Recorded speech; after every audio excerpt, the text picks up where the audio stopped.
পরমাণু কর্মসূচি নিয়ে যুক্তরাষ্ট্র ইরান উত্তেজনা তুঙ্গে।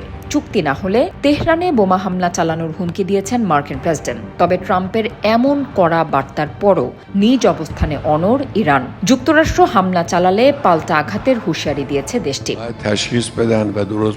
সম্প্রতি মার্কিন প্রেসিডেন্ট ডোনাল্ড ট্রাম্প ইরানের সর্বোচ্চ নেতা আয়াতুল্লাহ আলী খামেনিকে সরাসরি চিঠি পাঠিয়ে হুঁশিয়ারি দিয়েছিলেন, নতুন সমঝোতায় না এলে সামরিক পদক্ষেপ নেবে ওয়াশিংটন। তবে খামেনি তা সরাসরি প্রত্যাখ্যান করেন।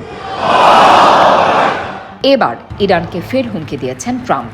মার্কিন সংবাদ মাধ্যম এনবিসিকে দেয়া এক সাক্ষাৎকারে ট্রাম্প বলেন, ইরান যদি নতুন পারমাণবিক আলোচনায় রাজি না হয় তবে সামরিক পদক্ষেপের মুখোমুখি হতে পারে এই দেশটি। ট্রাম্প আরও জানিয়েছেন, ইরানের ওপর নতুন করে দ্বিতীয় পর্যায়ের নিষেধাজ্ঞা আরোপের পরিকল্পনাও রয়েছে তার।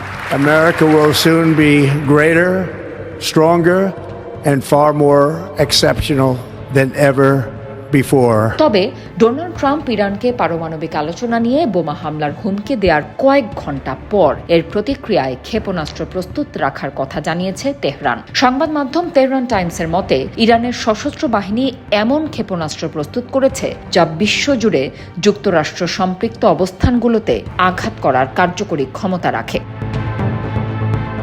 প্রতিবেদনে দাবি করা হয়েছে, এই উৎক্ষেপণ প্রস্তুত ক্ষেপণাস্ত্রগুলোর বেশিরভাগই দেশজুড়ে ছড়িয়ে ছিটিয়ে থাকা ভূগর্ভস্থ স্থাপনাগুলোতে অবস্থিত, যা বিমান হামলা মোকাবেলা করার জন্য ডিজাইন করা হয়েছে। এছাড়া যুক্তরাষ্ট্র বোমা হামলা চালালে তাদের জন্য শক্তিশালী প্রতিঘাত অপেক্ষা করছে বলে হুঁশিয়ারি করেছেন ইরানের সর্বোচ্চ ধর্মীয় নেতা আয়াতুল্লাহ আলী খামেনি। বিশ্লেষকদের মতে, ইরানের এই অনড় অবস্থানের পেছনে 2018 সালের ট্রাম্পের নেওয়া সিদ্ধান্তের প্রভাব রয়েছে। ট্রাম্প ক্ষমতায় এসে 2015 সালের পরমাণু চুক্তি থেকে একতরফাভাবে যুক্তরাষ্ট্রকে সরিয়ে নেন। এরপরই ওয়াশিংটন ইরানের ওপর কঠোর নিষেধাজ্ঞা আরোপ করে, যা দেশটির অর্থনীতিকে বিপর্যস্ত করে তোলে।